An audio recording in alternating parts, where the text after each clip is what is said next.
काल के परे आदि गुरु शिव की चेतना से प्रकाशित शाश्वत सनातन नगरी काशी।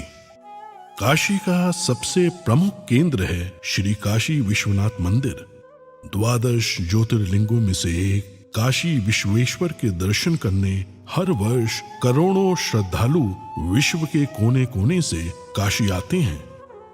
12वीं शताब्दी में जब सनातन संस्कृति का सूर्य अपने चरमोत्कर्ष पर था, तब सर्वप्रथम कुछ आतताइयों की कुदृष्टि काशी पर पड़ी और काल के वज्र को स्वयं महाकाल को भी झेलना पड़ा। परंतु इस रक्त रंजित काल में भी अदम्य आस्थावानों ने काशी विश्वनाथ मंदिर की ज्योति को अखंड बनाए रखा, जिसमें सबसे प्रमुख भूमिका निभाई इंदौर की महारानी अहिल्या बाई होलकर ने, जिन्होंने 1777 में श्री काशी विश्वनाथ मंदिर का भव्य निर्माण कराया। महाराजा रणजीत सिंह ने 1835 में मंदिर के शिखर को स्वर्ण मंडित करवाया। अपने नए मंदिर में प्रतिष्ठित बाबा विश्वनाथ पुनः पूरे विश्व से अपने भक्तों को आकर्षित करने लगे। समय के साथ श्रद्धालुओं के जन सैलाब के समक्ष काशी की गलियां संकरी पड़ने लगी। प्राचीन मंदिर अतिक्रमण में छिपते चले गए और बाबा विश्वनाथ का दर्शन भक्तों के लिए दुर्गम होता चला गया।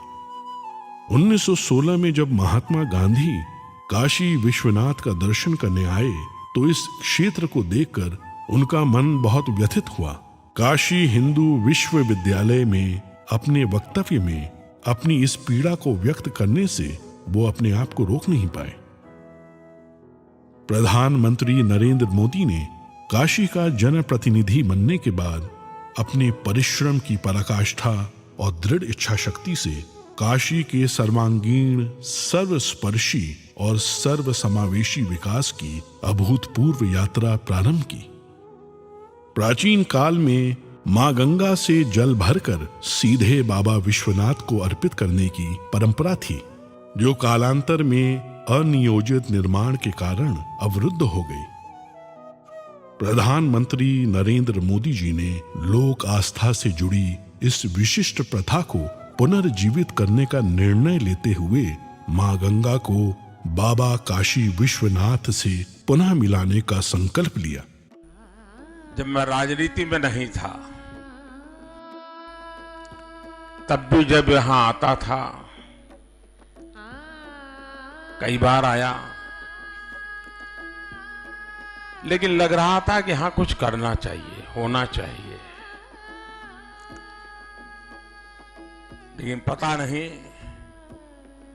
शायद भोले बाबा ने तय किया होगा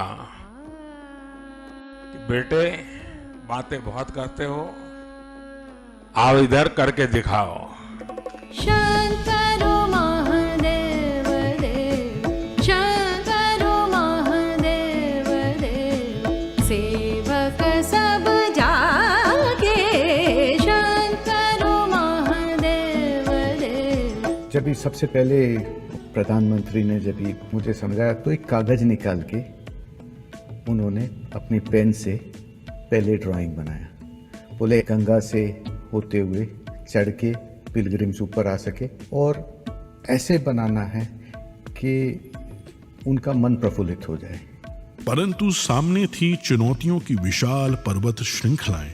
5 लाख स्क्वायर फीट में विस्तारित काशी विश्वनाथ धाम परियोजना को बनाने के लिए आवश्यक था 1000 से ज्यादा भवन मालिकों को स्थानांतरण के लिए सम्मान पूर्वक सहमत कराना, अतिक्रमित मंदिरों को मुक्त कराना, सघन आबादी के बीच जर्जर हो चुके प्राचीन मंदिरों को बचाते हुए संक्षिप्त समय में नव निर्माण कराना। ऐसी चुनौतीपूर्ण परियोजना को अवरोधों और मुकदमों से मुक्त रखने के लिए माननीय प्रधानमंत्री ने संवाद और समन्वय का अद्भुत मंत्र दिया। उनकी इस दूरदृष्टि से बाबा का धाम तेजी से अपनी पूर्णता की ओर बढ़ने लगा।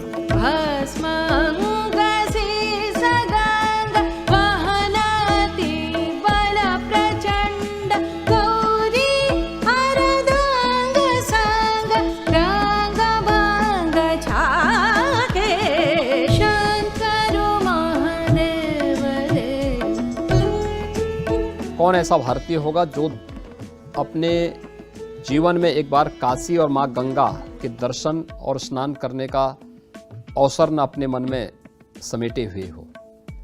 उस प्रकार की सुविधा देना, उस प्रकार का स्वरूप भी देना है। और मुझे लगता है कि प्रधानमंत्री मोदी जी के आने के बाद ये संभव हो पाया है। इस जटिल परियोजना की प्लानिंग, डिजाइनिंग और आर्किटेक्चर में पग पग पर माननीय प्रधानमंत्री ने अपना स्पष्ट दृष्टिकोण रखा। उनके मार्गदर्शन में पूरा परिसर दिव्यांगों के लिए सुगम्य बनाया गया। कोरोना काल में भी वे कार्य की प्रगति का ऑनलाइन अवलोकन करते रहे। प्रधानमंत्री नरेंद्र मोदी जी का निश्चय अटल था और बाबा विश्वनाथ पर विश्वास अडिग। गौरी बसत सदा संग भस्म लसत अंग सीसा गंग के तरंग वाहन विषभागे शंकर महादेव देव शंकर महादेव देव शंकर महादेव देव। लोग काशी आते हैं, उसका मूल कारण काशी विश्वनाथ महादेव के प्रति अपार श्रद्धा है। उस आस्था को बल मिलेगा। हमारे मंदिरों की रक्षा कैसे हो, व्यवस्था कैसे हो, उसका एक मॉडल तैयार होगा। पुरातत्वीय चीजों को बचाए रखते हुए, उसकी आत्मा को वैसे ही बरकरार रखते हुए आधुनिकता कैसे लाई जा सकती है, व्यवस्थाएं आधुनिक कैसे बनाई जा सकती है, इसका एक बहुत ही अच्छा मिलन इस परिसर के निर्माण कार्य में दिखाई देगा। समस्त विश्व के शिव भक्तों का स्वप्न आज पूर्ण रूप ले चुका है। भगवान शिव का गंगा से मिलन पुनः संभव हो गया है। इस भगीरथ प्रयास की सबसे प्रमुख विशेषता यह है कि गत 4 वर्षों की इस पूरी अवधि में कभी भी दर्शनार्थियों के दर्शन बाधित नहीं हुए और इस प्रक्रिया में जो प्राचीन मंदिर एवं विग्रह पाए गए, उन्हें इस संकुल का भाग बनाकर परिसर की भव्यता और सुंदरता को और भी समृद्ध कर दिया गया। काशी विश्वनाथ धाम काशी की अविनाशी परंपरा में नव चेतना का संचार करता है। भारत के इतिहास की इस प्राचीन पुस्तक में समस्त त्रासदियों के बाद अब जाकर एक स्वर्णिम अध्याय जुड़ा है। और आज जब भारत के यशस्वी प्रधानमंत्री श्री नरेंद्र मोदी इसके नए स्वरूप का अनावरण कर रहे हैं, तो आइए हम सब मिलकर इस ऐतिहासिक उत्सव के साक्षी बने और महान सनातन संस्कृति की दिव्य प्रभा से पूरे विश्व को आलोकित करें।